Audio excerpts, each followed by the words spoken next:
студенттік кезімнен бастап жұмыс істей бастадым. Потому что өзімде қалдырымда ақша болған қаладым, анамның табысы жетпейтін, и пришлось работать, чтобы помогать ей, и чтобы по себе были деньги. Бірақ сол кездегі менің ең қатты қате қабылдаған шешімдерім болды. Студент болудың орнына жұмыс істеп кету деген. И кім қазір мына жерде студент барып отыратын болса, я вам советую, не спешите. Не спешите, асықпаңыздар, побудьте студентами. Қайтып келмейді ол ше. Студенттік шақтың вайбы, махаббаты, романтикасы бөлек ол келмейді.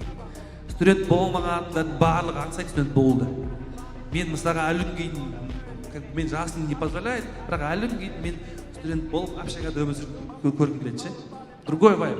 Но мен сол кезде ақшаны қуалап, сол бір романтиканы ауыстырып алдым ақшамен ше. Вот до сих пор жалею. Если вы студент, так не делайте, асықпаңыздар.